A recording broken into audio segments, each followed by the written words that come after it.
সবকিছু যেন এক নিমিষেই অতল নিস্তব্ধতায় থমকে গেছে। সেই তীব্র আবেগের প্রভাবে রৌদ্র থমকে গেছে, যেন কোনো মন্ত্র বলে বরফের মতো জমে গেছে। তুরার মুখ থেকে ভালোবাসার সেই অমূল্য কথাটি শুনে রৌদ্র আনন্দের আতিশয্যে স্তব্ধ হয়ে গেছে। রৌদ্র মুহূর্তের জন্য কথা বলতেও ভুলে গেল। হঠাৎ ঝড়ের গতিতে বাতাস বইতে শুরু করল। সেই বাতাস যেন তাদের দুই হৃদয়ের মাঝে বয়ে চলা উচ্ছল আনন্দের বার্তা বহন করছিল। রৌদ্র এক নিমিষেই তুরাকে নিঃশ্বাসের অভাবে শক্ত করে আলিঙ্গন করল। তুরার কপালে স্নিগ্ধ চুম্বন এঁকে দিয়ে সে আবেগরুদ্ধ কণ্ঠে জিজ্ঞেস করল, কি বললি তুরা? তুই যা বলছিস সত্যি? তুরা রৌদ্রকে আরও দুইভাবে জড়িয়ে ধরে বলল, সত্যি, সত্যি, হাজার হাজার সত্যি গু। মুহূর্তে রৌদ্র তুরাকে সেই আবেগময় অবস্থাতেই পাজা কোলে তুলে নিল। সে পাগলের মতো ঘুরতে ঘুরতে উন্মত্তের মতো চিৎকার করে বলতে লাগল, আমি কখনো ভাবিনি আমি তোকে এইভাবে পাব। আমি তো ভেবেছিলাম আমার ভালোবাসাটা হয়তো মারাত্মক অপরাধ হয়ে গেছে। কিন্তু না, আমার ভালোবাসা অপরাধ হয়নি। আমার ভালোবাসা সত্যি ছিল, তাই তো আজ আমি তোকে পেলাম। I love you Tura. I love you so much Tura. তুরাও কান্নাভেজা কণ্ঠে চিৎকার করে বলল, আমি এই কথাটা আগেই বলতে চেয়েছিলাম, কিন্তু কেমন জানি আমার আপনাকে ভয় লাগত, তাই বলতে পারিনি। তবে আজ যখন আপনাকে একটা মেয়ের সাথে দেখলাম, বিশ্বাস করেন, আমার বুকে অসহ্য কষ্ট হয়েছিল। আমি নিজেই নিজের মাঝে ছিলাম না, তাই তো বেরিয়ে এসেছি গু। তুরার কথা শুনে রৌদ্র খুশি ও আবেগ ভরা কণ্ঠে বলল, ভালোই হয়েছে মেরিন জড়িয়ে ধরেছে। না হলে আজ এই মুহূর্তটা যে কবে আসত তার ধারণাই ছিল না। আমার তরফ থেকে মেরিনকে অনেক অনেক ধন্যবাদ গে। রৌদ্রের মুখে মেরিন নামটি শুনে তুরা অবাক হয়ে জানতে চাইল, মেরিনকে? রৌদ্র হেসে জবাব দিল, যে জড়িয়ে ধরেছিল সেই মেরিন গু। তুরা কৌতূহলী হয়ে জানতে চাইল, আচ্ছা, ওই মেয়ে আপনাকে চেনে কিভাবে? রৌদ্র তুরার হাত নিজের মুঠো নিয়ে গভীর ভালোবাসায় বলল, তুরা, তুই আমার অতীত কিন্তু জানিস তো? মেরিন আমার অতীত লাইফে ছিল। তোর প্রতি আসক্ত হওয়ার পর আমি সব মেয়েদের কাছ থেকে মাফ চেয়েছি। এবং কি, অনেকে টাকার খাতিরে মাফও করে দিয়েছে। আর এই মেরিন অন্য দেশে গিয়েছিল, নাম্বার ব্লকলিস্টে ছিল, তাই হঠাৎ যোগাযোগ বন্ধ হওয়ায় এমন করেছে। কিন্তু বিশ্বাস কর, তোর প্রতি আসক্ত হওয়ার পর আমি আর কোনো মেয়ের সান্নিধ্যে যাইনি। আমি ভেবেছিলাম তোকে পাইনি এই জীবনে আমার কাউকে লাগবে না, লাইফটা একাই কাটিয়ে দেব। কিন্তু আমার ভালোবাসা সত্যি ছিল, তাই আমি তোকে আজ পেলাম। কখনো ছেড়ে যাস না তুরা। নিজের জীবনের সবটুকু দিয়ে তোকে আমি সারাটা জীবন আগলে রাখবগু। রৌদ্রের কথাগুলো শেষ হতেই তুরা প্রায় 1 মিনিটের জন্য স্তব্ধ হয়ে গেল। নীরবতা এত গভীর যে রৌদ্রের হৃদস্পন্দন সে শুনতে পাচ্ছিল। রৌদ্র তুরাকে চুপ করে থাকতে দেখে সামান্য মাথা নিচু করল, তার চোখে ভয়ের ছায়া, এই বুঝি তুরা সরে গেল। কিন্তু মুহূর্তে তুরা রৌদ্রের অবস্থা দেখে, তার চোখের দ্বিধা না জমতে দিয়েই, রৌদ্রের কোলে থাকা অবস্থাতেই তার গলা নিবিড়ভাবে জড়িয়ে ধরল।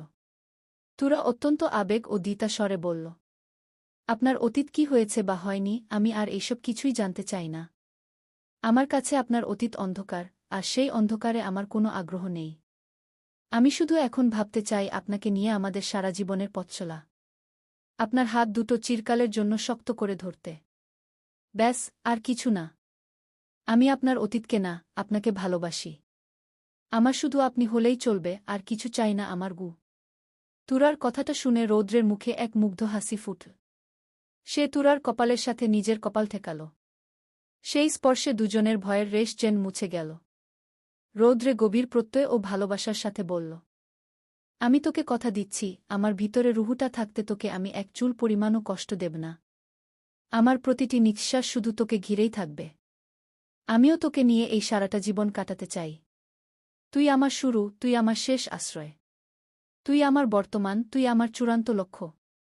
আই লাভ ইউ তুরা ঘ। তুরাও রৌদ্রের কপালে কপাল ঠেকিয়ে চোখ বন্ধ করল।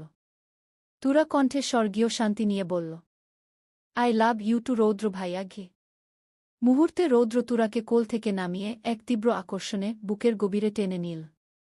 তুরা সেই স্পর্শে পৃথিবীর সমস্ত ক্লান্তি ভুলে এক পরম শান্তির উষ্ণতা রৌদ্রকে নিবিড়ভাবে জড়িয়ে ধরল।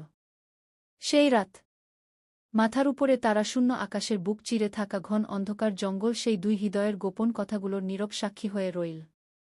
সাক্ষী থাকল তাদের প্রথম ভালোবাসার কম্পিত কথোপকথন, যেখানে প্রতিটি শব্দে ছিল ভবিষ্যতের অটল প্রতিশ্রুতি। সাক্ষী থাকল প্রকৃতির শ্বাসপ্রশ্বাস, ঝিঙি পোকার একঘেয়ে ডাক, শীতল বাতাসের সরসর শব্দ, আর নিশাচর গাছের পাতার মৃদু আন্দোলন। সেই মহাজাগতিক অন্ধকারে তাদের ভালোবাসার শপথ যেন চিরকালের জন্য অঙ্কিত হয়ে গেল। গভীর রাতে বিদেশি শহরের নিঃশব্দ পিচ ঢালা রাস্তা। আকাশের চাঁদ হয়তো সামান্য আবছা, কিন্তু রাস্তার আলোগুলো দুজনের হাতে ধরা সম্পর্কের বাঁধনকে আরও উজ্জ্বল করে তুলেছে। রৌদ্র আর তুরা একে অপরের হাতের উষ্ণতা অনুভব করতে করতে পাশাপাশি হেঁটে চলেছে। আজ রৌদ্রের বুক থেকে যেন ভারী পাথর সরে গেছে, এক অজানা ভয় যা এতদিন চেপেছিল তা আজ তুরার সাহচর্যে উধাও। তুরা গল্প করতে করতে হাসছে, আর মাঝে মাঝেই আদুরে ভঙ্গিতে রৌদ্রের চৌড়া কাঁধ বা বুকে মাথা হেলিয়ে দিচ্ছে। তারা হাঁটছিল। সেই মুহূর্তে তুরা হঠাৎ থেমে গিয়ে রৌদ্রের দিকে মুখ তুলে তাকাল। তাদের হাঁটার ছন্দ যেন মুহূর্তের জন্য থেমে গেল, আর তুরা রৌদ্রের চোখে চোখ রেখে এক ঝলক দুষ্টুমি মাখা হাসি হেসে তার উদ্দেশ্যে প্রশ্ন ছুড়ে দিল। আচ্ছা রৌদ্র ভাই, আপনার কি একটা বিশেষ ঘটনা মনে আছে? রৌদ্র থমকে দাঁড়াল। তার ভ্রু কুঁচকে উঠল, চোখে চিন্তার ছাপ। রাস্তার মৃদু আলো সে তুরার মুখ দেখল। কোনো ঘটনার কথা বলছিস তুই? মুহূর্তে তুরা তার ডান হাতের তালু দিয়ে নিজের নরম গালটা আলতো করে ছুঁয়ে দিল, আর চোখে এক কৃত্রিম অভিযোগের সুর এনে বলল, আপনি আমাকে চড় মেরেছিলেন। তাও কি না আমার এই নরম তুলতুলে গালে? তুরার থাপ্পড়ের অভিযোগ শুনে রৌদ্র আকাশ ফাটানো ফিক করে হেসে দিল। রাস্তার দুপাশের দোকানগুলো যেন সেই হাসির প্রতিধ্বনি তুল। ওহ, আচ্ছা, এই কথা। তোর সেই ঐতিহাসিক চরটা এখনো মনে আছে? তুরা গাল ফুলিয়ে ঠোঁট উল্টে বলল, মনে থাকবে না কেন? নরম গালে আপনার ওই মারের দাগ হয়তো মুছে গেছে, কিন্তু অপমানের দাগ এখনও টাটকা। সামান্য একটা ধাক্কা লাগায় আপনি আমাকে অমন একটা দুর্দান্ত চড় মেরেছিলেন। তুরার করুণ মুখ আর রাগী কথা শুনে রৌদ্র হাসতে হাসতে মাটিতে বসে পড়ার উপক্রম হল। সে পেটে হাত চেপে ধরে প্রায় কাতরানো স্বরে হাসতে লাগল। তুরা তাকে এভাবে হাসতে দেখে চোখ শুরু করে তাকাল, তার রাগ যেন আরও বেড়ে গেল। মাঝরাস্তায় কি আপনাকে পাগলা কুকুরে ধরল যে এমন হাসির দম উঠেছে? আপনি কি পাগল হয়ে গেলেন? রৌদ্র হাসি থামানোর ব্যর্থ চেষ্টা করে হাঁপাতে হাঁপাতে বলল, দাঁড়া প্লিজ, আগে একটু শান্ত হয়ে নিই গু। তুরা এবার দাঁতে দাঁত চেপে ভুরুর ভাঁজ আরও ঘন করে বলল, আমার কষ্ট দেখে আপনার হাসি পাচ্ছে, তাই না? ঠিক আছে গি। রৌদ্র হাসি সামলে তুরার দিকে ঝুঁকে রহস্য করে বলল, হাসি পাচ্ছে মানে? সেই হাসি। তুই আমাকে ছোটবেলার এমন একটা কথা মনে করিয়ে দিলি। তুই জানিস, তুই যেদিন এই পৃথিবীতে এলি সেই দিনই হিসু কি ভয়ঙ্কর গন্ধটাই না ছিল। রৌদ্র কথাটা সম্পূর্ণ মিথ্যা বলল, কেবল তুরাকে বেশি করে রাগিয়ে দেওয়ায় মজা নিতে। রৌদ্রের মুখে এমন কথা শুনে মুহূর্তে তুরার চোখ দুটো যেন কপালে উঠে গেল, তার মুখ হা হয়ে গেল। কি আপনি একই বলছেন? জি ম্যাডাম, একেবারে সঠিক বলছি। ব্যাস, আর কথা নেই। তুরার আগে আগুন হয়ে গেল। সে আর সময় নষ্ট না করে রৌদ্রের বুকে ধুমধাম কিলঘুষি মারতে শুরু করল, তার গলার স্বর রাগে কাঁপছিল। আমার সাথে মিথ্যা কথা বলে মজা করেন? দাঁড়ান, দেখাচ্ছি মজা কাকে বলে। তুরার কিল ঘুষি খেতে খেতে রৌদ্র নকল ব্যথা দেখিয়ে যেন গলা ফাটিয়ে বলল, আহা, মার মার, তোর এই লজ্জাবতী নরম হাত দুটো দিয়ে মার। আরে বাহ, এ তো বিনা পয়সায় শরীরচর্চা হচ্ছে। মার মার, আরও জোরসে। তুরা মারতে মারতে ক্লান্তিতে হাঁসফাঁস করছে, কিন্তু রৌদ্রের মুখে ব্যথার লেশমাত্র নেই। তার ঠোঁটের কোণে লেগে আছে দুষ্টু হাসি, সে একদম নির্লিপ্ত। রৌদ্রের এই ভাবলেশহীনতা দেখে তুরার নিজের শক্তির উপরই ভীষণ রাগ হল। হঠাৎ তুরার চোখে শয়তানি বুদ্ধির ঝিলিক দেখা গেল। তুরা কিল ঘুষি থামিয়ে দুষ্টু হেসে রৌদ্রের দিকে তাকিয়ে আহ্বান জানানোর ভঙ্গিতে ভ্রু নাচাল। রৌদ্র এই নীরব ইশারা দেখে সতর্ক হয়ে চোখের ইঙ্গিতে জানতে চাইল, কি মতলব ম্যাডাম? মুহূর্তে তুরা আর এক মুহূর্ত সময় নষ্ট না করে বিদ্যুৎ গতিতে রৌদ্রের উপর ঝাঁপিয়ে পড়ল। সে রৌদ্রের কোমরের দুপাশে ও বগলের নিচে হিংস্রভাবে কাতুকুতু দিতে শুরু করল। রৌদ্রের কাতুকুতুতে মারাত্মক ভয়। সে আর্তনাদ করে উন্মত্তের মতো হাসতে হাসতে রাস্তায় লুটিয়ে পড়ল, আর তুরাকে শক্ত করে ধরে রাখায় সেও সঙ্গে গড়িয়ে গেল। রৌদ্র কোনোমতে হাসির দমক সামলে নিয়ে তুরার পেটে ও গলায় পাল্টা কাতুকুতু দিতে লাগল। গভীর রাতের সেই নিস্তব্ধ বিদেশি রাস্তায়, রাস্তার আলোগুলোর নিচে, দুজন যেন পৃথিবীর সমস্ত চিন্তা ভুলে গিয়ে নির্লজ্জের মতো হাসাহাসি করতে করতে একে অপরের গায়ে মিশে গড়াগড়ি খেতে থাকল। সেই মুহূর্তের নির্মল আনন্দ আর উষ্ণতা গোটা পরিবেশকে ভরে তুলল। বাংলাদেশ। শিহাব আরশিকে নিয়ে খান বাড়িতে পৌঁছতেই এক নিস্তব্ধ, চাপা উত্তেজনা চারদিকে ছড়িয়ে গেল। শিহাব তার স্বাভাবিক ভঙ্গিতে সবার সাথে কুশল বিনিময় করল, কিন্তু আরশি তখন যেন মাটির সঙ্গে মিশে যেতে চাইছিল। লজ্জায় সে শিহাবের দিকে চোখ তুলে তাকাতেও পারছিল না। মনে হচ্ছিল এখন নিজেকে চাবুক মারতে পারলে যেন শান্তি হয়। এত বড় একটা কাণ্ড, তাও কিনা একটা ছেলের ঠোঁটে। আরশির কানে কেবল একটাই বাক্য বাজছিল, আরশি, তুই এত হালকা মেয়ে কবে হলি? ছিহি। শিহাব ভাইয়া এখন তোকে ঘোর খারাপ ভাবছে। কি লজ্জার ব্যাপার। আরশির এই তীব্র আত্মধিক্কারের মাঝেই রৌশনী খান এগিয়ে এলেন। যদিও তার মনের গহীনে ক্ষোভের আগুন জ্বলছিল, তবুও তিনি ঠোঁটে এক ফালি কৃত্রিম হাসি ফুটিয়ে তুলে আরশিকে বললেন, কি রে, দাঁড়িয়ে আছিস কেন? শিহাব বাবাকে রুমে নিয়ে যা।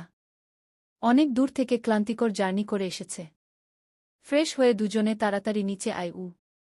কথাটা বলেই রৌশনী খান আরশির উত্তর শোনার অপেক্ষাও না করে দ্রুত রান্নাঘরের দিকে চলে গেলেন। রৌশনী খানের এই নিস্পৃহ আচরণ দেখে আরশির মনটা আরও খারাপ হয়ে গেল। এরপর কোনোমতে সবার সাথে দায়সারা কথা বলল সে। পরিবারের অন্য সদস্যদের ভিতরেও রাগ থাকলেও এখন কেউ তা প্রকাশ করল না। আরশি শিহাবকে নিয়ে নির্দিষ্ট ঘরে এল। লজ্জায় আরশির গলা দিয়ে যেন শব্দ বের হচ্ছে না, মাথা নিচু করে সে শুধু মেঝে দেখছে। তবুও সৌজন্যের খাতিরে মাথা নিচু রেখেই বলল,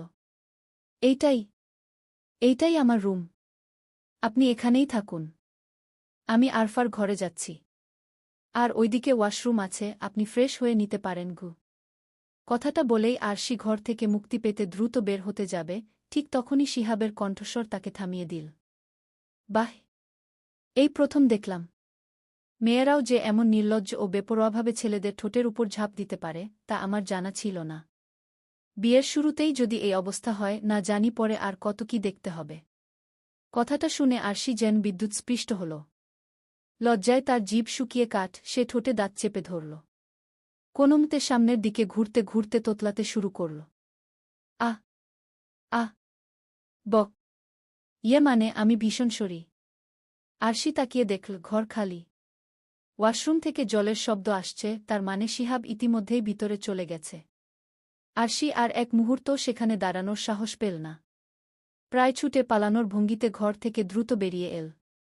রাতের খাবার পর্ব শেষে যে যার ঘরে ফিরে গেল। আরশি আর আরফা দুজনেই মন হালকা করার জন্য ছাদের খোলা হাওয়া উপভোগ করতে এল। ছাদে উঠেই তারা দেখল আয়ান আর শিহাব পাশাপাশি দাঁড়িয়ে নিচু স্বরে কিছু একটা নিয়ে কথা বলছে। আরফা তাদের দুজনকে দেখে একটু অবাক হয়ে বলল, বাহ, তোমরা দুজন এই নিঝুম রাতে ছাদে কি করছ? আরফার প্রশ্নে আয়ান দুষ্টুমি ভরা হাসি হেসে বলল, কি আর করব, তোদের মতো পেতনিদের দেখতে এসেছি, আর তাদের নিয়েই গল্প করতে এসেছি। আরফা চোখ দুটো সরু করে আয়ানের দিকে তাকাল। ভাইয়া, তুমি? আয়ান মুখে কৌতুকের ভাব এনে বলল, কি হয়েছে? তোরা সত্যি পেতনি তাহলে? ঠিক সেই হাস্যরসের মুহূর্তে শিহাব আরফার বদলে আরশির দিকে আর চোখে তাকিয়ে ঠোঁট কামড়ে যেন কথাটা মুখ ফসকে বেরিয়ে গেল। তার থেকেও ভয়ঙ্কর কিছু। কথাটা বলেই শিহাবের খেয়াল হল সে আরশির বদলে আরফার দিকে তাকিয়ে মন্তব্য করেছে। সে সঙ্গে সঙ্গে থতমত খেয়ে গেল এবং আরফার দিকে তাকিয়ে অপ্রস্তুত ভঙ্গিতে তোতলাল। আসলে আরফা, আমি কথাটা তোমাকে। কিন্তু তার বাক্য শেষ করার আগেই আরফা রেগে আগুন হয়ে গেল। তার মুখ লাল, সে চোখ দিয়ে যেন অগ্নিবৃষ্টি করছে। আপনাদের কারো সাথে আর একটাও কথা বলবো না। নিন, আপনারা সবাই মিলে আমাকে নিয়ে মজা করতে থাকুন, আমি গেলাম। কথাটা বলেই আরফা পা ঠুকে ঠুকে বড় পা ফেলে দ্রুত ছাদ থেকে নেমে চলে গেল।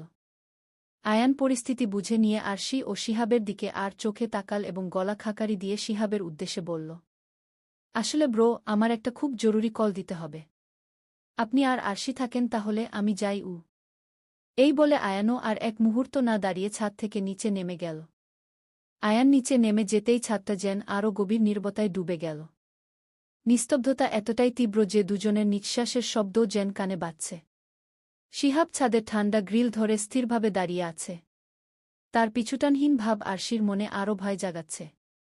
আরশি বুঝতে পারছে না কি করে এই থমথমে পরিবেশ স্বাভাবিক করবে। কিছুক্ষণ দাঁড়িয়ে থাকার পর আরশি মনে অনেকটা সাহস সঞ্চয় করে শিহাবের পাশে এগিয়ে গেল। সে শিহাবের দিকে মুখ করে দাঁড়িয়ে নরম স্বরে বলল, শিহাব ভাইজা, এভাবে দাঁড়িয়ে আছেন কেন? ঘুমাবেন না? শিহাব আরশির কথায় তার দিকে না তাকিয়েই অত্যন্ত নিস্পৃহ গলা উত্তর দিল, যখন ঘুম আসবে তখন ঘুমাব। এখন কি তোমাকে জানাতে হবে আমি ঘুমাব কি না? শিহাবের কঠিন কথায় আরশি ভিতরে ভিতরে ভীষণ মন খারাপ করল। সে তো শুধু স্বাভাবিকভাবে জানতে চেয়েছিল, এমন করে বলার কি ছিল। আরশি তাই আর তর্ক না করে বিষণ্ণ গলায় বলল, ঠিক আছে, আপনার যখন ইচ্ছে হয় তখন ঘুমিয়েন। Bye, good night. কে কথাটা বলেই আরশি ধীর পায়ে সেখান থেকে চলে যেতে উদ্যত হল। হঠাৎ শিহাব কি মনে করে যেন নিজের অজান্তেই বিদ্যুৎগতিতে আরশির ওড়নার এক প্রান্ত ধরে টান মারল। আরশি তাল সামলাতে না পেরে একদম শিহাবের শক্ত বুকে আছড়ে পড়ল। শিহাবের বুকে আছড়ে পড়তেই আরশির অজান্তেই তার বুকের স্পন্দন কেঁপে উঠল এবং দ্রুত ধুকপুক করতে লাগল। এদিকে শিহাবেরও একই অবস্থা। দুজনেরই হৃদকম্পন এতটাই তীব্র যে মনে হল যেন একে অপরের হার্টবিটের শব্দ শুনতে পাবে। শিহাব মাথা নিচু করে আরশির দিকে তাকাল। সেই মুহূর্তে তার চোখ আরশির চোখে এক পলকের জন্য আটকে গেল।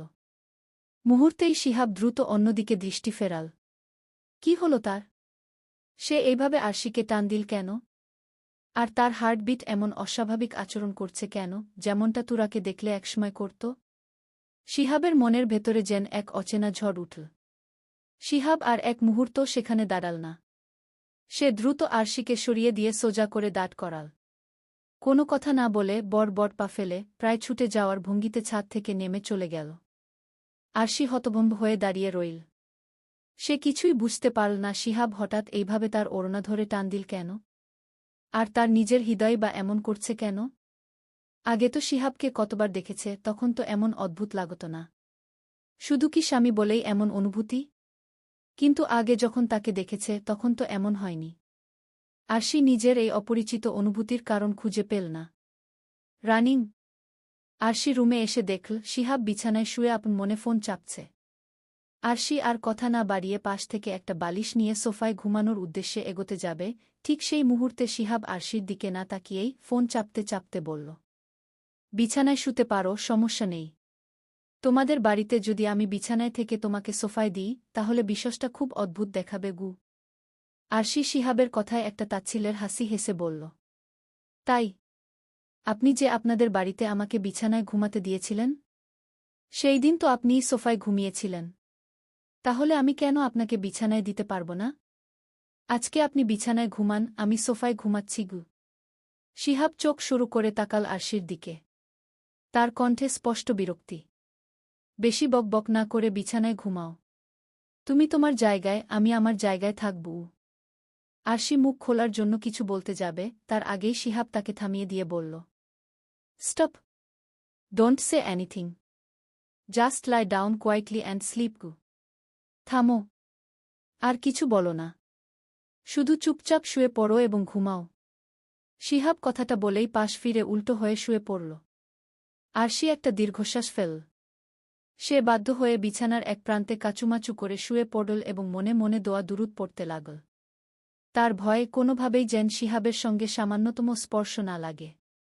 কারণ আরশির ঘুম মানেই বাচ্চাদের ঘুমের মতোই সে পুরো বিছানা জুড়ে গড়াগডি খায়। রাত গভীর। চারদিকে নিস্তব্ধতা বয়ে যাচ্ছে, আর মাঝে মাঝে কুকুরের ডাক সেই নীরবতাকে যেন আরও বাড়িয়ে দিচ্ছে। হঠাৎ শিহাবের ঘুম ভেঙে গেল, আর চোখ খুলতেই চোখের সামনে আরশির চেহারা ভেসে এল। শিহাব চারপাশে তাকাল, আরশি রুমের আলো বন্ধ না করেই ঘুমিয়ে পড়েছে। শিহাব আবার না চাইতেও আরশির দিকে তাকাল। আরশি দুহাত গালে রেখে একদম ছোট্ট বাচ্চাদের মতো কাচুমাচু হয়ে ঘুমিয়ে আছে। তার উষ্ণ ঘন শ্বাস দেখেই বোঝা যাচ্ছে সে গভীর ঘুমে আচ্ছন্ন। শিহাব অজান্তেই আরশির দিকে সামান্য এগিয়ে এল। আরশির উষ্ণ ঘন শ্বাস প্রায় শিহাবের মুখে এসে লাগছে। আরশির ঘুমন্ত মায়াবী মুখের দিকে শিহাব যেন এক ধ্যানে তাকিয়ে রইল। শিহাব নিজেও জানে না সে যে এইভাবে আরশির দিকে অন্যমনস্কভাবে তাকিয়ে আছে। হঠাৎ শিহাবের চোখ গেল আরশির বুকের দিকে। ওড়না বুক থেকে সরে গেছে, আর জামার গলাও বড় হওয়ায় ফর্সা বুকের অনেকটা অংশ উন্মুক্ত হয়ে আছে, যা খুব গভীরভাবে দেখা যাচ্ছে। আর আরশির বুকে একটা তিল আছে যা আরও বেশি স্পষ্ট হয়ে উঠেছে। শিহাব না চাইতেও সেখান থেকে চোখ ফেরাতে পারল না। কেমন জানি মনে হচ্ছে সেই তিলটা নিজের ঠোঁট দিয়ে ছুঁয়ে দিতে। শিহাব দ্রুত আবার আরশির মুখের দিকে তাকাল। আরশির কপালে এসে পড়া এলোমেলো চুলগুলো আলতো করে কানের পাশে গুজে দিল। আরশি ঘুমের মাঝেই সামান্য নড়েচড়ে উঠল। আরশির নড়ে ওঠাতেই শিহাবের হুঁশ ফিরল। সে এক ছটকায় দূরে সরে গেল, যেন সে এমন কোনো কাজ করে ফেলেছে যা করা তার উচিত হয়নি। শিহাব বড় ঢোক গিলতে লাগল। সে কিছুতেই বুঝতে পারছে না তার কি হয়েছে। হঠাৎ আরশিকে দেখে তার এমন অদ্ভুত অনুভূতি হচ্ছে কেন? আগে তো এমন হতো না, তাহলে হঠাৎ এমন হচ্ছে কেন? সে নিজেই নিজেকে নিয়ন্ত্রণ করতে পারছিল না। শিহাব মনটাকে হালকা করার জন্য রুম থেকে বের হয়ে বারান্দায় আসল। সে বহুদূর আকাশের দিকে তাকাল। হঠাৎ শিহাবের তুরার কথা মনে হল। শিহাব জানে না তুরা এখন কোথায় আছে, কি করছে। শিহাব ইচ্ছে করেই আর খোঁজ নিচ্ছে না, কারণ এখন খুঁজে বের করলে হয়তো আরও বেশি কষ্ট পাবে। সে নিজে না মানুক, তবে এটাই বাস্তব, তার বিয়ে হয়ে গেছে। তাই এখন তুরার সামনাসামনি মুখোমুখি হওয়া মানেই কষ্ট। মানুষটাকে দেখতে পারবে কিন্তু ছুতে পারবে না, আর চাইলেও পারবে না, এটাই বাস্তব। বিয়ে একবারই হয়, আর এটাই শিহাব বিশ্বাস করে। আরশিকে কোনোদিন সে মেনে নিবে কিনা তা তার জানা নেই, কিন্তু কোনো একদিন হয়তো মেনে নিবে। তারও পরিবার হবে। সবকিছুই সময় বদলে দেবে। এই কথাগুলো ভাবতে ভাবতেই শিহাব এক দীর্ঘশ্বাস ফেল। শিহাব আকাশের দিকে তাকিয়ে দাঁতে দাঁত চেপে যেন নিজেকেই প্রশ্ন করল, কি বিচিত্র এই খেলা! যাকে এই হিজ্জাতটা উজাট করে চাইলাম তাকেই পেলাম না, অথচ যার সামান্যতম অস্তিত্ব নিয়েও কখনো ভাবিনি সে আজ আমার হল। এখন যদি বলি কাউকে গভীর আবেগে চাওয়াটাই অপরাধ, তাহলে কি ভুল বলা হবে? কারণ তাই তো। বিধাতা যেন সেই অপরাধটুকু আমাদের দিয়ে করাতে চান না, তাই সবচেয়ে প্রিয় চাওয়াটার বদলে অন্য কাউকে এনে দেন। সুইজারল্যান্ড। সকালের পথঘাট আজ অন্যরকম স্নিগ্ধ। হালকা হালকা শীতের আমেজ আর ধীর বাতাসের কোমল স্পর্শ চারদিকে। তুরা আর রৌদ্র দুজনেই একটা ব্রিজের রেলিংয়ে হেলান দিয়ে ঘনিষ্ঠভাবে ঘুমিয়ে আছে। তুরা রৌদ্রের বুকে মাথা রেখে গুটিসুটি মেরে একদম ছোট্ট বাচ্চাদের মতো জড়িয়ে ধরে আছে। রৌদ্র কোমলভাবে তুরাকে ধরে ব্রিজে মাথা হেলান দিয়ে গভীর ঘুমে আচ্ছন্ন। কাল রাতে দুজনেই গল্প করতে করতে রাস্তার মাঝেই ঘুমিয়ে পড়েছে।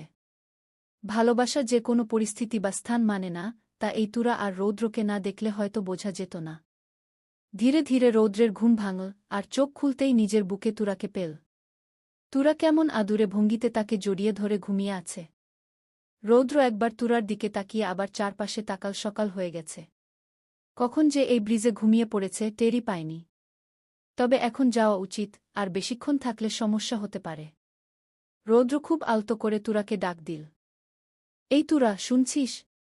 রৌদ্রের ডাকে তুরা নড়েচড়ে উঠল। তুরা যেন আরও আরাম খুঁজে নিল। সে রৌদ্রকে কোলবালিশের মতো আরও শক্ত করে জড়িয়ে ধরল। তুরার এই শিশুসুলভ কাণ্ড দেখে রৌদ্রের মুখে একটা কোমল হাসি ফুটে উঠল। সে অসীম মমতায় তুরাকে সাবধানে কোলে তুলে নিল। রৌদ্র তুরাকে নিয়ে ধীর পায়ে হাঁটতে থাকল। তুরার ঘুম ভেঙে গেল। চোখ খুলতেই রৌদ্রের চেহারা ভেসে উঠল। তুরা প্রথমে একটু চমকে উঠে রৌদ্রের গলা শক্ত করে জড়িয়ে ধরে সংকুচিত কণ্ঠে বলল, আহ আহ ব আমি আপনার কোলে কিভাবে এলাম? রৌদ্র তুরার কথা শুনে দুষ্টু হাসি হেসে মিষ্টি টিজিংয়ের সুরে বলল, তোকে কে যেন রাস্তায় ফেলে দিয়ে গিয়েছিল, আমি দেখে কুড়িয়ে নিয়ে আসলাম গ। তুরা রৌদ্রের কথা শুনে কোল থেকে নামার জন্য ছটফট করতে করতে অভিযোগের সুরে বলল, মিথ্যুক, নামান বলছি। তুরার এই ছটফটানি দেখে রৌদ্র তুরাকে আরও শক্ত করে কোলে জড়িয়ে ধরে গভীর ভালোবাসার দৃঢ়তায় বলল, যদি মিথ্যা বলে তোকে রাগানো যায়, তাহলে আমি এমন মিথ্যা হাজার হাজার বলতে রাজি আছি। মুহূর্তে রৌদ্রের কথা শুনে তুরা স্তব্ধ হয়ে গেল। সে এক পলকে রৌদ্রের দিকে তাকাল। রৌদ্র এক পলকে তুরার দিকে তাকিয়ে আছে। সুইজারল্যান্ডের সেই স্নিগ্ধ সকালে তারা দুজনেই যেন সময়ের সীমানা ভুলে একে অপরের চোখে হারিয়ে গেল। হঠাৎ তুরা নিজের অজান্তেই রৌদ্রের চোখে দৃষ্টি একদম স্থির রেখে নরম আবেগময় কণ্ঠে বলল, রৌদ্র ভাই, আপনি আমাকে কতটা ভালোবাসেন? রৌদ্র তুরার চোখের দিকে দৃষ্টি স্থির রেখে রহস্যময় হাসিতে বলল, প্রমাণ লাগবে? তুরা ঠোঁট কামড়ে ধরে উত্তেজিত অথচ ফিসফিস করে বলল, না মানে হ্যাঁ, দেখতে চাই। তুরার উত্তেজিত উত্তরটা না মানে হ্যাঁ। দেখতে চাই শোনামাত্রই রৌদ্রের ঠোঁটে এক আকাশ সমান হাসি ফুটে উঠল। সেই হাসি ছিল আনন্দের গভীরতম বহিঃপ্রকাশ। এই হাসির অর্থ তুরা একেবারেই বুঝতে পারল না। সে কেবল রৌদ্রের সেই হাসি মাখা মায়াবী মুখের দিকে একদম বিস্মিত দৃষ্টিতে তাক